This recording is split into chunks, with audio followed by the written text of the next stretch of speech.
सुप्रभात विद्यार्थी। आज हम आपको उपसर्ग प्रत्यय में जो शेष भाग था प्रत्यय के भेद उसकी जानकारी देने जा रहे हैं। ध्यान देंगे, प्रत्यय के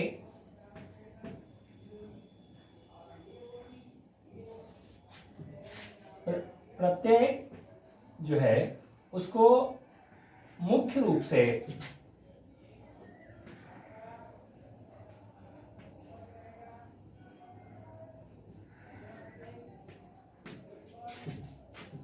दो भागों में विभाजित किया गया है।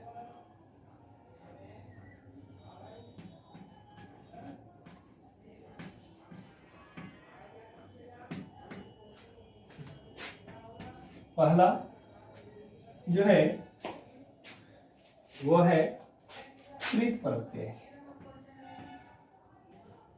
और दूसरा तद्धित प्रत्यय।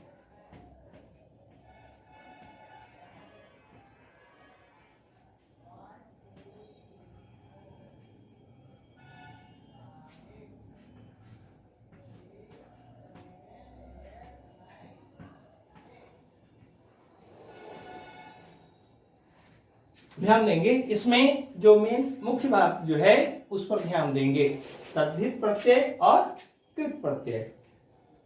कृत प्रत्यय और तद्धित प्रत्यय के लिए हम परिभाषा पहले दे देते हैं, तो इन परिभाषाओं को पहले देख लें, उसके बाद हम इनके बारे में और आगे समझाएंगे। सबसे पहला इसका परिभाषा नोट करेंगे कुछ इस तरह, जो प्रत्यय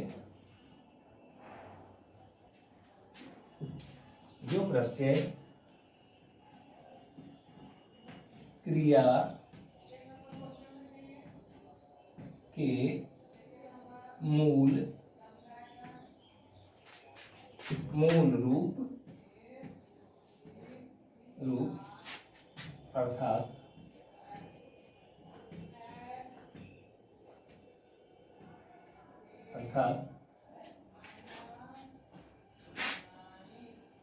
धातु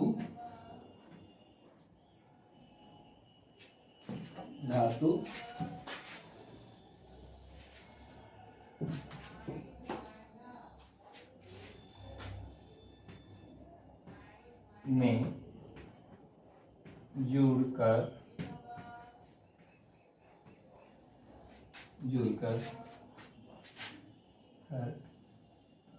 संज्ञा एवं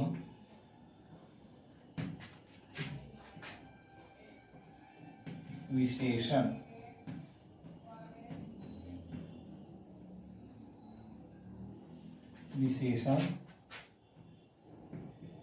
शब्द का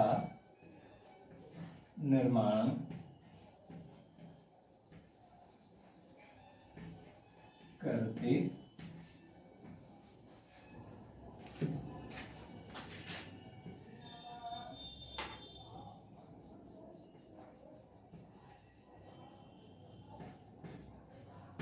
करते हैं, उसे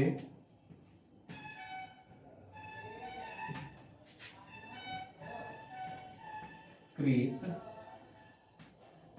प्रत्यय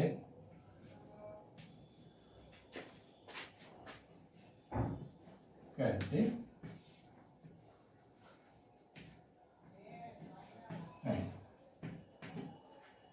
ध्यान देंगे, कृत प्रत्यय में क्या होता है कि धातु, इसलिए यहां पर हमने इस लाइन को नोट कर दिया है। चाहे तो हम सिर्फ इतना लिख कर ही काम चला सकते हैं, जो प्रत्यय धातु के अंत में यानी क्रिया के मूल रूप अर्थात धातु में जुड़कर, इसीलिए मैंने यहां पर लिख दिया, यानी क्रिया के मूल रूप को धातु कहते हैं। ध्यान देंगे, क्रिया के मूल रूप को धातु कहते हैं।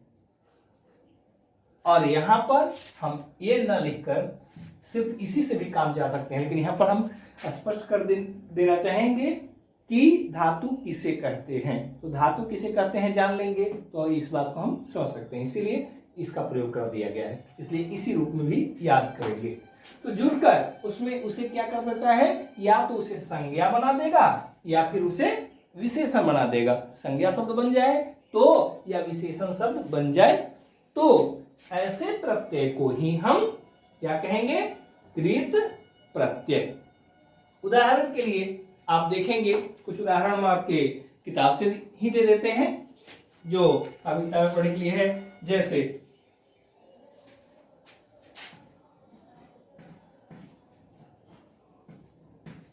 जैसे आई, जैसे आकू,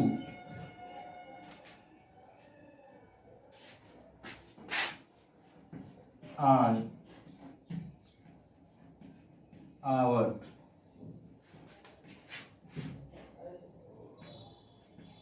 आहट,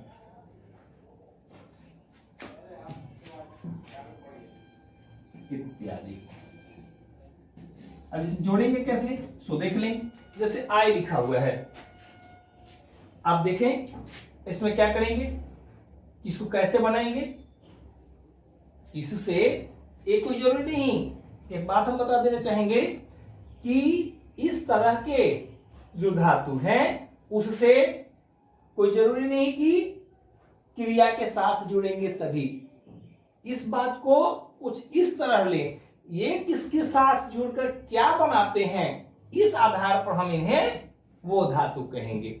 कोई जरूरी नहीं कि इसमें आई लगा हुआ है तो आई को कृत प्रत्यय कहेंगे। आई को कृत प्रत्यय तब कहेंगे जब वो संज्ञा या विशेषण का निर्माण करेंगे, वो भी धातु के साथ जुड़कर। यदि ऐसा नहीं करते हैं तो हम इसे कृत प्रत्यय नहीं कहेंगे, क्योंकि हो सकता है वो संज्ञा या विशेषण के बाद जुड़ करके उसे बनाते हैं और जुड़ भी सकते हैं।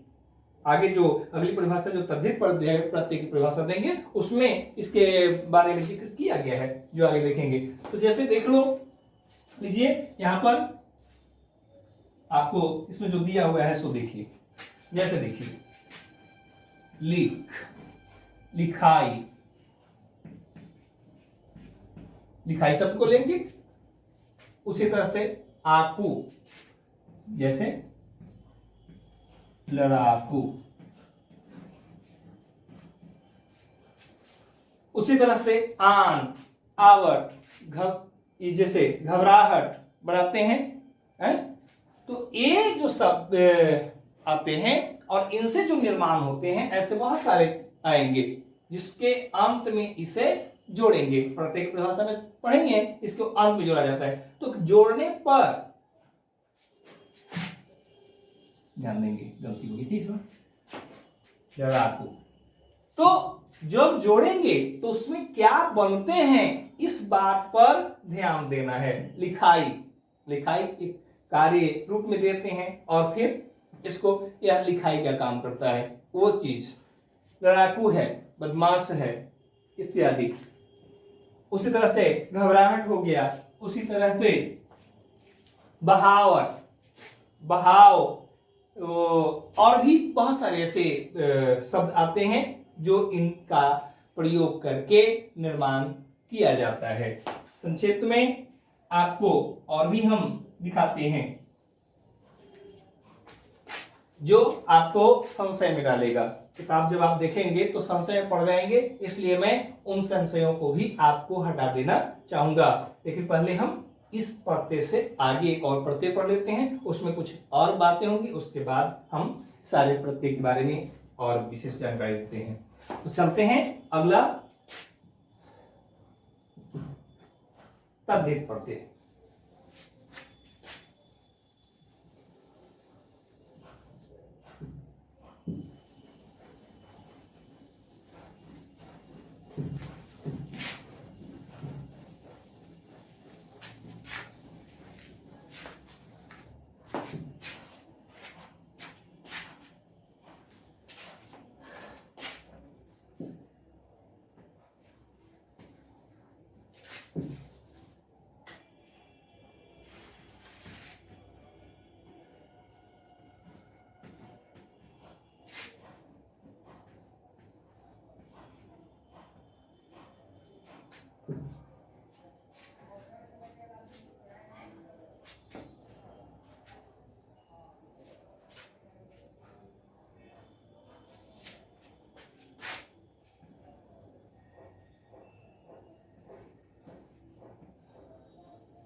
संज्ञा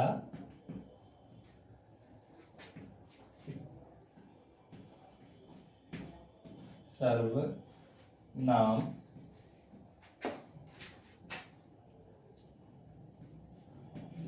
विशेषण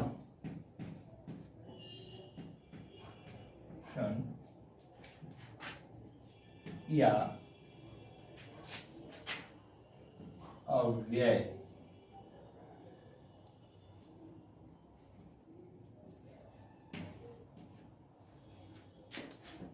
के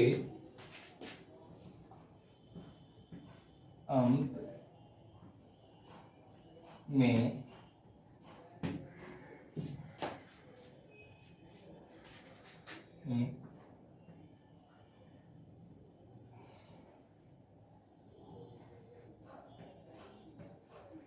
जुड़कर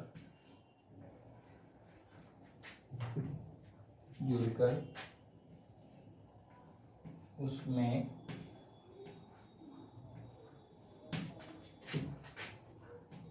नयापन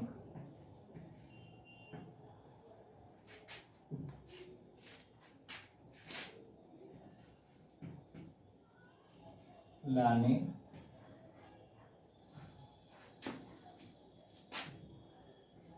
वाले शब्द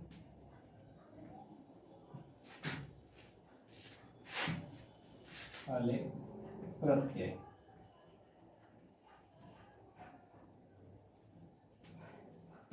को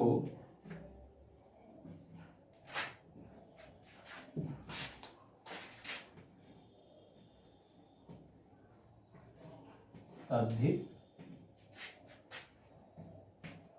प्रत्यय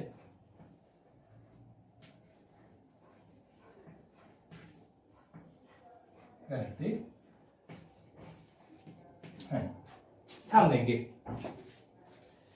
ये प्रत्यय जो है वह संज्ञा हो, सर्वनाम हो, विशेषण हो या अव्यय हो, इसके अंत में जुड़ करके उसमें नयापन लाने का काम करता है और इसीलिए हम इस प्रत्यय को तद्धित प्रत्यय कहते हैं। समझ गए? ये जब भी जुटेगा तो इन सब के साथ और जुड़ करके उसमें कुछ नयापन लाएगा। जैसे कई बार ऐसा होता है कि संज्ञा आदि रहेगा तो उसको विशेषण बना देगा, या विशेषण रहेगा तो उसे संज्ञा बना देगा।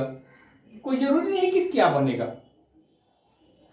सिर्फ ये बात पर ध्यान देना है। मैंने प्रत्यय में ही और स्वर पढ़ाने के क्रम में ही आपको बताया था कि जिसमें नयापन लाने का कार्य करे उसे ही हम उपसर्ग या प्रत्यय कहेंगे। उपसर्ग पहले, प्रत्यय बाद में। तो उपसर्ग प्रत्यय नयापन लाने का कार्य करता है, इसीलिए हम इसे इसमें नयापन, और नयापन क्या क्या लाता है वो तो हम बता ही चुके हैं। अर्थ में परिवर्तन हो या उसके स्वरूप में परिवर्तन कर देता है। तो इसमें तद्धित प्रत्यय में भी ये बात आती है, लेकिन इसमें विशेष ये ध्यान दिया जाता है कि इन समूह के साथ इस तरह की बात होती है।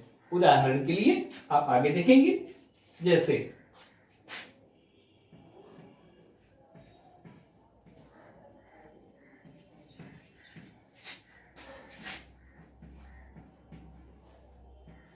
आई, आ,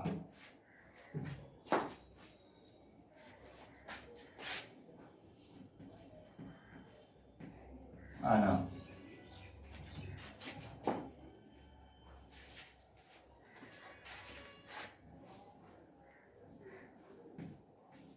पीला,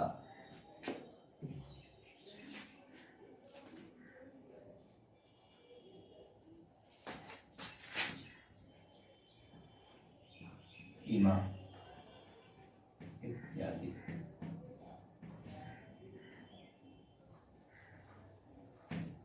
विद्यार्थी ध्यान देंगे, मैं आपकी किताबों से जो आपको पढ़ने के लिए है, आपको उसमें कठिनाई ना हो इसलिए मैं बार बार आपकी किताब को देख करके उनके उदाहरण इसमें देने की कोशिश कर रहा हूं, ताकि आप जब किताब भी पढ़ते हैं तो उस समय आपके में संशय उत्पन्न न हो और उन संशयों का समाधान हो सके। सबसे पहले तो ये देखिए, अभी हमने कृत प्रत्यय में भी आई लगा दिया था और इसमें भी हम आई ही लगा रहे हैं। अब बताइए इसे हम तद्धित प्रत्यय कहें या कृत प्रत्यय कहें? समझ में आई बात? ध्यान दें, ये न तद्धित प्रत्यय है और न ही कृत प्रत्यय है। यह यदि कहें कि क्या कृत्य है तो हाँ, क्या तद्धित है तो हाँ, यानी हाँ भी उत्तर दे सकते हैं, ना भी उत्तर दे सकते हैं। क्यों? क्योंकि यह तो परिस्थिति पर निर्भर करेगा कि किस परिस्थिति में है। यदि धातुओं के साथ जुड़ता है यानी कृत प्रत्यय की परिभाषा से यह संपर्क साधता है तो वो, और यदि तद्धित प्रत्यय के नियम को अपनाता है तो तद्धित प्रत्यय, यानी किस नियम को अपनाएगा, जिस नियम को अपनाएगा उसके अनुसार यह जो है सो कि उसमें चला जाएगा। इसलिए आप इस पर ध्यान केंद्रित करेंगे और भी जो प्रत्यय हैं उनको भी देखें। तो इसलिए हम साफ साफ आपको कहना चाहेंगे कि इन प्रत्ययों का नाम अलग से आप पूछेंगे कि ये आई कौन सा प्रत्यय है, तो इसका उत्तर मैं नहीं दे सकता कि आई कृत प्रत्यय है या तद्धित प्रत्यय। आप इसका उत्तर खोजना चाहते हैं तो आप पहले जोड़ें किनके साथ कौन सा शब्द जोड़ते हैं। जो शब्द जोड़ेंगे उसी के अनुसार इनका निर्धारण किया जा सकेगा कि ये कौन सा प्रत्यय है। अब समझ में आ गई होगी। हर अन्य परिभाषाओं की तरह ये उदाहरण जो है परिभाषा को देखें और उसके बाद इसका उदाहरण समझें, क्योंकि समझ के कारण पर ही यह निर्भर करेगा, सिर्फ याद करने पर नहीं। इसलिए याद से ज्यादा समझने की कोशिश करेंगे। हम इस पर आधारित हैं, ये इस पर आधारित नहीं है बल्कि इस पर ये आधारित हो जाती है। ध्यान देने की चीज है, यानी इसके नियम को अपनाएगा तो ये अर्थात तद्धित प्रत्यय होगा, और यदि ये कृत प्रत्यय के नियम को अपनाएगा तो कृत प्रत्यय होगा। जैसे अभी और भी देख सकते हैं, जैसे आप बनाते हैं चतुर, क्या लगाएंगे तो क्या होने आएगा, जब बनाएंगे इसको जोड़ेंगे तो हो जाएगा चतुराई।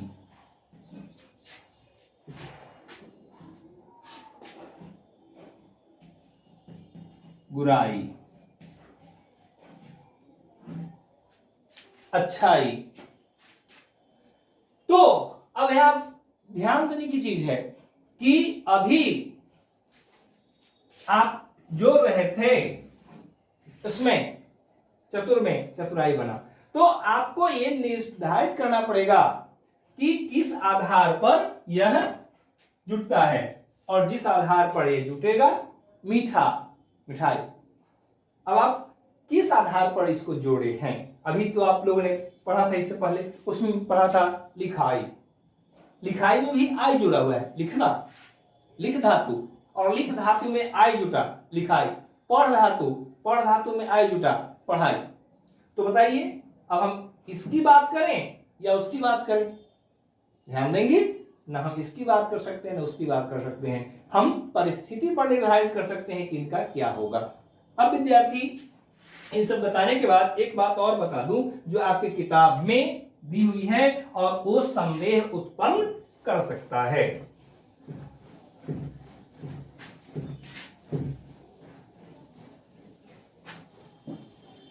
जैसे देखिए इसमें दिया हुआ है कृत प्रत्यय के अंतर्गत, आप अपनी किताब देख लेंगे, उसमें दिया हुआ है ना प्रत्यय लगाने के लिए, और उसमें प्रत्यय लगा करके बना दिया है पढ़ना, टहलना। अब आप तो अब तक यही पढ़े हैं कि पढ़ना और टहलना या इसी तरह की और जो आते हैं वे सभी के सभी क्रिया है। पढ़ना क्रिया है, टहलना क्रिया है, खाना क्रिया है, जाना क्रिया है, ये सारी तो क्रियाएं हैं। तो सर आप इस क्रिया को क्यों बता रहे हैं? कृत प्रत्यय में साफ लिखा हुआ था, परिभाषा में लिखी हुई थी कि उसमें धातु के अंत में प्रत्यय लगता है तो वह संज्ञा या विशेषण का निर्माण करता है। तो संज्ञा या विशेषण का निर्माण करता है तो फिर क्रिया कहां से आ गई? परिभाषा तो गलत है, क्योंकि परिभाषा से जब उदाहरण नहीं मिलते तो उन्हें गलत माना जाता है। जैसे आप को पता दे दिए कि फलाने व्यक्ति के पास जाइए और फोटो किसी और का दे दिए, तो निश्चित है आप वहां पहुंचकर भी उनसे मिल नहीं पाएंगे। उदाहरण भी यहां पर दिक्कत हो जा रही है। तो ये आपको ध्यान देने की चीज है कि यहां हम क्या करें, तो समझ का प्रयोग करेंगे यहां पर कि क्या हम ये समझे यहां पर कैसे होगा। ये हम अभिकृत प्रत्यय पढ़ रहे हैं, न कि क्रिया पढ़ रहे हैं। जैसे अभी तद्धित पढ़ रहे थे फिर कृत पढ़ रहे थे, तो आई कैसे बदला, वैसे ही यहां भी स्थिति आती है। अब कहेंगे कि क्या किया जाए इसके लिए, तो ये वाक्य में प्रयोग होने पर ध्यान देंगे, जब वाक्य में प्रयोग होगा तो ये स्थिति इसकी बदल जाएगी, यह संज्ञा बन जाएगा। ये जो है टहलना अभी क्रिया दिखाई दे रहा है, दे रही है, और जब प्रयोग करेंगे तो यही संज्ञा में परिवर्तित हो जाएगी। तो क्या करें हम ऐसे में, तो इसके लिए वाक्य में प्रयोग करेंगे। और वाक्य में प्रयोग करने पर देखिए, टहलना स्वास्थ्य के लिए क्या है? लाभदायक है। अब ध्यान देंगे, टहलना स्वास्थ्य के लिए लाभदायक है, इसको मान लेते हैं इस जगह दूध पीना। और दूध क्या है? दूध क्या है? संज्ञा है, उपयोग की जाने वाली वस्तु है के रूप में कहें, उपयोग की जाने वाली चीज के रूप में देखें, तो यहां पर ये दूध हम उपयोग करते हैं, वह संज्ञा है। तो क्या ये टहलना भी संज्ञा है? तो हाँ, इसको संज्ञा की तरह प्रयोग कर रहे हैं। जैसे लग रहा है हम इसको, जैसे दूध हम पी रहे हैं स्वस्थ रहने के लिए, वैसे ही इसका भी उपयोग कर रहे हैं। किस लिए? स्वस्थ रहने के लिए। तो यह टहलना क्रिया ना हो करके ये संज्ञा के रूप में परिणत हो गई। तो इस तरह की स्थिति आने पर, इस तरह की स्थिति आने पर जो भी शब्द हैं जिस रूप में आते हैं उसी के अनुसार उन्हें वह स्वरूप मानकर उनका वह अर्थ, उनका वह स्वरूप, उनकी वह स्थिति पर निर्भर करके उन्हें हम वह नाम देते हैं। इस तरह इन बातों का ध्यान अवश्य रखेंगे। जब किताब में कोई इस तरह की परेशानियां हो तो एक बार उनका ध्यान अवश्य करें और समझने की कोशिश भी करें कि किस तरह से, जैसे यह टहलना क्रिया होते हुए भी जब वाक्य प्रयोग किए तो टहलना स्वास्थ्य के लिए लाभदायक, यहां पर टहलना संज्ञा बन गया। जैसे दूध पीना स्वास्थ्य के लिए लाभदायक है, दूध की तरह बन गया, इसीलिए हम इस क्रिया को संज्ञा मानेंगे। और यहां पर भी आपकी किताब में जो उदाहरण दिए हैं वो यही ध्यान दिलाने पर आपको समझ में आएगा। विशेष अध्ययन आप अपने किताबों से लगातार करते रहेंगे, उदाहरण देखते रहेंगे, तो इन सारी चीजों की समझ आपको आएगी। फिर मिलेंगे अगले अध्याय के साथ, तब तक के लिए धन्यवाद।